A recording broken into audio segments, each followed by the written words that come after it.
오늘은 2월 7일 누가복음 10장 25절부터 42절까지의 말씀입니다. 25절부터 27절을 보면 한 율법 교사가 등장을 합니다. 그 율법 교사가 예수님을 시험하려고, 본인은 율법 교사이기 때문에 율법에 대해 정통하다고 생각을 해요. 예수님에 대한 그 율법에 대한 지식이 궁금했던 것 같아요. 그래서 예수님을 시험합니다. 뭐라고 말합니까? 25절. 어떤 율법 교사가 일어나 예수를 시험하이르되, 선생님, 내가 무엇을 하여야 영생을 얻으리까? 내가 어떻게 해야지 영생을 얻을까요? 라고 물었더니 예수님께서 역으로 물어요.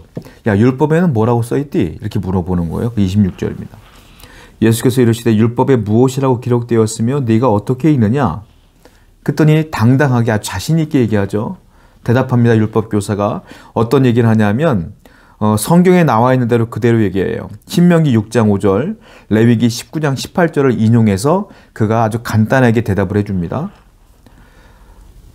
대답하이르되 내 마음을 다하며 목숨을 다하며 힘을 다하며 뜻을 다하여 주 너희 하나님을 사랑하고 또한 내 이웃을 내 자신과 같이 사랑하라 하였나이다. 성경에 이렇게 써 있어요. 이렇게 말했어요. 그랬더니 예수님께서 이 얘기를 딱 들은 거예요. 자, 여러분 생각해 보세요. 이웃을 어떻게 해야지, 율법교사가 어떻게 해야지 내가 영생을 얻습니까? 라고 물었어요. 그랬더니 예수님께서 성경에 뭐라고 써 있는데? 라고 했더니 율법에는 하나님을 사랑하고 이웃을 사랑하라고 써 있습니다. 이렇게 얘기한 거예요. 여러분, 맞아요. 이게 정답이에요, 사실은. 성경에 써 있는 대로 그대로 있기 때문에. 여러분, 성도는요, 인생의 목적을 가져야 돼, 목표를. 이 율법교사가 뭐라고 그랬습니까?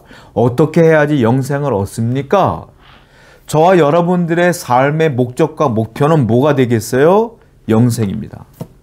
구원이에요. 그것이 성도의 삶의 목표가 되어야 돼요. 나는 구원을 얻으리라. 구원을 얻기 위해 신앙생활하는 거예요. 엄밀히 따지면 여러분들. 구원이 없으면, 천국이 없으면 뭐하러 신앙생활해요? 착하게 살라고? 착하게 살 거면 교회 안 오셔도 돼. 그냥 여러분들이 어디 산에 올라가든 절에 가든 여러분들이 득도하시면 돼, 그냥. 그럼 착하게 살 수 있어. 우리는 왜 교회에 와서 신앙생활하고 예수를 믿느냐? 우리의 인생의 목적과 목표가 무엇이냐? 구원이에요. 구원은 예수님밖에 줄 수가 없어요. 분명히 아셔야 돼요, 여러분들.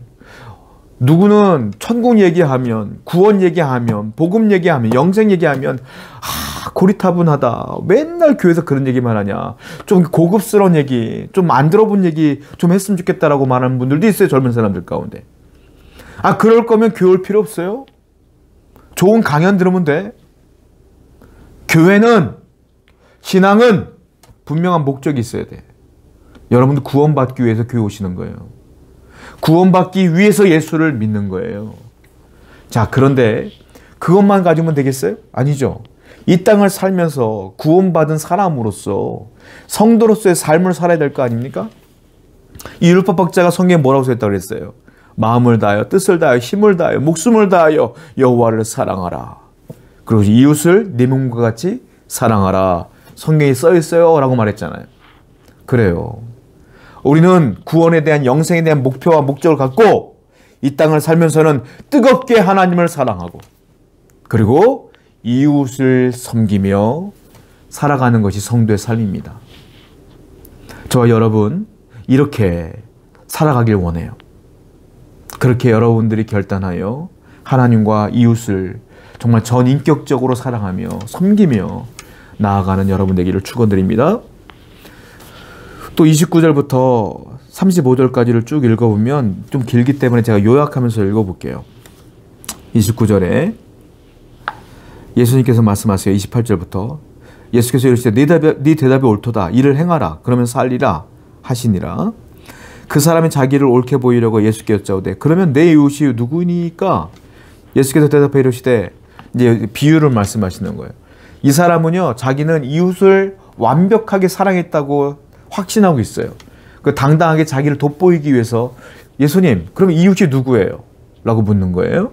근데 예수님께서 비유로 말씀하시는데, 어떤 사람이 강도를 만났다. 그런데 거기에 피를 흘리며 쓰러져 있는데 레위인도 지나가고 제사장도 지나갔다.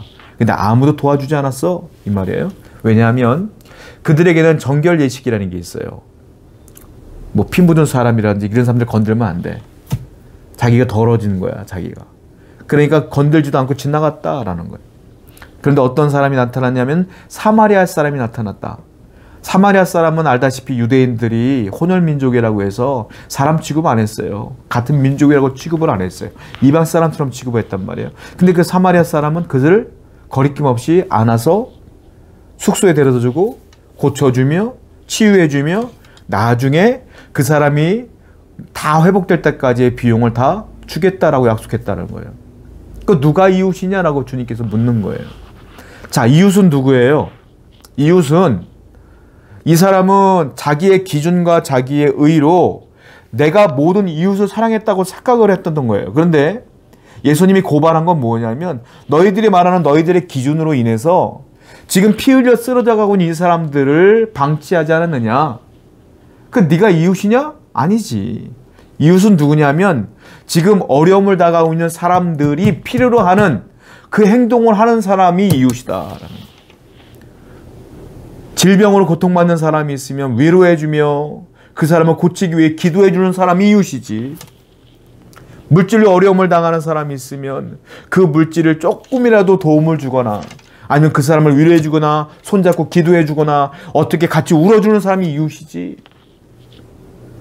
그 사람이 필요로 하는 것들을 채워줄 수 있는 사람이 이웃이다라고 주님께서는 말씀하시는 거예요. 이게 성도가 살아가야 될 방식이다라는 거죠. 그리고 36절부터 또 37절까지를 쭉 보면 주님께서 묻는 거예요. 야, 이 세 사람 중에 레위인, 제사장, 사마리아 사람 중에 누가 이웃이냐? 그랬더니 37절에 그 사람이 대놓고 사마리아 사람이요 라고 말하기는 민망한 거예요. 이게 뭐라고 말합니까? 자비를 베푼 자니이다 라고 말할 수밖에 없어요. 누가 봐도 사마리아 사람이 이웃이죠. 그렇게 얘기를 했어요. 그랬더니 예수님께서 뭐라고 말합니까? 37절 이르되 자비를 베푼 자니이다. 예수께서 이르시되 가서 너도 이와 같이 하라 하시니라.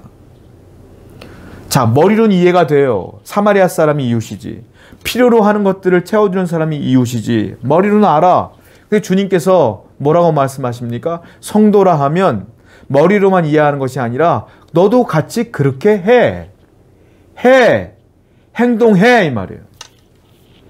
성도는 아는 자가 성도가 아니에요. 성도는 하나님의 말씀을 알았으면 그대로 행하는 자가 성도예요. 하나님이 원하시는 것을 알았으면 하나님께서 원하시는 것을 행동하는 사람이 성도예요. 우리는 행동하는 성도가 되길 원합니다. 그걸 뭐라고 말합니까? 순종의 삶, 순종하는 삶, 순종의 사람이 되기를 원해요. 그리할 때 하나님께서 우리에게 은혜를 베풀어 주실 줄로 믿습니다. 39절부터 42절까지를 보면 예수님께서 길 갈 때에 한 마을에 들어가십니다. 근데 거기에 마르다라 하는 이름 한 여자가 있었고요. 그 동생 마리아가 있었어요. 근데 마르다가 예수님을 자기 집으로 초청했고요. 마르다는 제자들과 함께 예수님을 식사를 준비해야 되기 때문에 분주한 거예요. 정신이 없어. 그런데 마리아는 뭘 하고 있었냐? 39절 볼게요. 그에게 마리아라는 동생이 있어 주의 발치에 앉아 그의 말씀을 듣더니 언니는 지금 식사 준비 때문에 정신이 없어 죽겠는데 동생 마리아는 도울 생각을 하지 않고 예수님의 발치에 바로 앞에 앉아갖고 설교 말씀 듣고 있는 거예요 지금. 그러니까 마르다가 언니로서 화가 납니다. 그러니까 문을 탁 열고 들어와서 예수님에게 흥분한 목소리로 얘기하는 거예요. 40절 마르다는 준비한 일이 많아 마음이 분주한지라 예수께 나아가 이르되 주여 내 동생이 나 혼자 일하게 두는 것을 생각하지 아니하시나이까. 그를 명하사 나를 좀 도와주라고 명령해 주세요. 쟤는 제가 말해도 소용없으니까 주님께서 좀 내보내주세요 라고 흥분한 목소리로 얘기했어요. 그랬더니 주님께서 뭐라고 말합니까? 41절 주께서 대답하여 이르시되 마르다야 마르다야 네가 많은 일을 염려하고 근심하나 몇 가지만 하든지 혹은 한 가지만이라도 족하니라. 마리아는 이 좋은 편을 택하였으니 빼앗기지 아니하리라. 이게 무슨 말입니까? 네가 봉사하고 네가 나를 위해 준비하는 거 참 고맙다. 참 좋은 일이야. 그런데 네가 그 일을 하면서 마음이 분주해졌구나.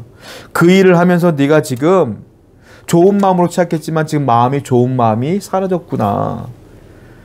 중요한 것은 사람은 우선순위를 정확히 정해야 되는데 너는 우선순위가 조금 잘못된 것 같고 마리아는 우선순위가 정말로 잘 되어 있는 거야. 무슨 말이에요? 먼저 나는 너희 집에 밥 먹으러 온 게 아니야 이 말이에요. 나는 너희 집에 밥 먹으러 오지 않았어. 나는 복음을 전파하러 왔지. 말씀을 전하러 왔지. 그러면 내가 말씀을 전할 때 너 동생 마리아는 말씀을 듣고 있잖아. 복음을 듣고 있잖아. 이게 먼저야. 이렇게 하나님의 복음을 먼저 선택한 자는 절대로 빼앗기지 않을 거야. 너가 봉사하고 헌신하는 건 참 좋은데 거기에 마음이 빼앗김으로 말미암아 분주해져서 염려가 되고 분노가 생기고 고민이 생기지 않겠니? 세상 일은 그런 거야. 하나님의 일은 그렇지 않아. 하나님의 일을 우선순위에 둬라. 주님께서 말씀하시는 거예요. 여러분 교회에서 헌신하고 봉사하는 거 좋은 일이에요. 그런데요. 이게요. 내 열정과 내가 하고 싶은 일 때문에 헌신하고 봉사하다 보면 부딪힘도 생기고 서운함도 생겨요. 하나님의 일은 예배하러 오는 게 먼저요. 말씀을 듣는 게 먼저요. 여러분들이 그 말씀을 듣고 깨닫고 순종하는 삶이 먼저요. 그리고 헌신하고 봉사하는 거지. 말씀도 없이 예배도 없이 헌신하고 봉사하는 건 주님께서 원하시는 게 아니다라는 거예요. 오늘도 우선순위에 있어서 영적인 일을 먼저 우선순위에 두시고 그 다음 일을 행하시는 여러분 되기를 축원드립니다. 기도하겠습니다. 하나님 아버지, 삶의 우선순위를 정확히 두는 자가 되게 하여 주옵소서. 하나님의 말씀을 먼저 사모하는 자가 되길 원합니다. 우리는 영생의 목적을 두고 하나님을 사랑하고 이웃을 사랑하는 삶을 살 수 있도록 인도하여 주옵소서. 예수님의 이름으로 기도드렸습니다. 아멘.